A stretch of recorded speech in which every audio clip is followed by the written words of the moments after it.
டில்லி குண்டுவெடிப்பில் பயங்கரவாதிகள் பயன்படுத்தியது அம்மோனியம் நைட்ரேட்டை விட சக்தி வாய்ந்த புதிய வெடிபொருளாக இருக்கலாம் என்று தடயவியல் நிபுணர்கள் சோதனையில் தெரிய வந்திருக்கிறது. டில்லி செங்கோட்டை குண்டுவெடிப்பின் விசாரணை பல கோணங்களில் நடந்து வருகிறது.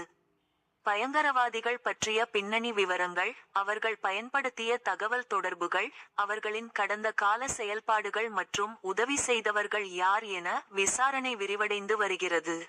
வேறு ஒரு கோணமாக, குண்டுவெடிப்பில் பயன்படுத்தப்பட்டது என்ன வகையான வெடிபொருள் என்பதை தடயவியல் நிபுணர்கள் கண்டறியும் முயற்சியில் ஈடுபட்டு வருகின்றனர்.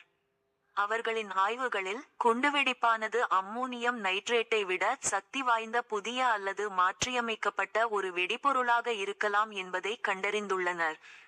குண்டுவெடிப்பில் பலியானவர்களின் 12 பேர் உயிரிழந்தாலும் வெடித்தபோது மிக அருகில் இருந்தவர்களின் ஆடைகள், அவர்கள் அருகில் இருந்த சில பொருட்களை தடயவியல் நிபுணர்கள் ஆய்வுக்கு உட்படுத்தி இருக்கின்றனர்.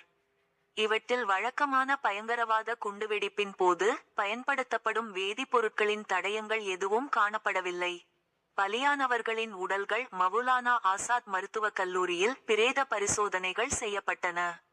பலியானவர்களில் பெரும்பான்மையானவர்களின் காதுகளில் உள்ள செவிப்பறைகள் கிழிந்தும் நுரையீரல் வெடித்துச் சிதறியும் இருந்ததை மருத்துவர்கள் கண்டறிந்து இருக்கின்றனர்.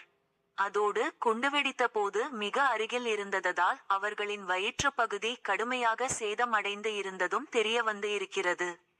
குண்டுவெடிப்பில் கொல்லப்பட்டவர்கள் வெடிப்பு நிகழ்ந்த மையப்புள்ளியின் மிக அருகில் இருந்ததை உறுதிப்படுத்தி உள்ளது. உடல்களை மேலும் பலவிதமாக ஆய்வு செய்தபோது அதிக சக்தியுடன் குண்டு வெடித்ததால் அவர்கள் தூக்கி வீசப்பட்டு அருகில் உள்ள சுவர்கள் மீது மோதி பின்னர் கீழே விழுந்து உயிரிழந்துள்ளனர். அவர்களின் உடல்களில் பல இடங்களில் எலும்பு முறிவுகள், தலையில் ஏற்பட்ட ஆழ்ந்த காயங்கள் இதை உறுதிப்படுத்தி இருக்கின்றன. உயிரிழந்தவர்களின் பிரேத பரிசோதனையில் வழக்கமாக குண்டு வெடிப்பை அரங்கேற்றும் போது கிடைக்கப்பெறும் வெடிபொருட்களின் வேதிப்பொருட்கள் அல்லது துகள்கள் தென்படவில்லை. முதல் கட்ட ஆய்வுகளில் குறிப்பிட்ட வேதிப்பொருட்களுக்கு பதிலாக புதிய அல்லது முன்பை விட மேம்படுத்தப்பட்ட வெடிபொருட்கள் பயன்படுத்தப்பட்டு உள்ளன.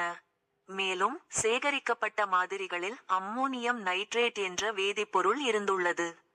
அதே நேரத்தில் வெடிபொருள் தயாரிப்பின் போது அந்த அம்மோனியம் நைட்ரேட் வேறு ஒரு பொருளுடன் சேர்த்து கலக்கப்பட்டு உள்ளது. அந்த வேதிப்பொருள் என்ன என்பது உறுதியாக அடையாளம் காணப்படவில்லை. அம்மோனியம் நைட்ரேட் என்பது என்ன? அம்மோனியம் நைட்ரேட் என்பது எளிதில் ஆவியாகும் தன்மை கொண்டது.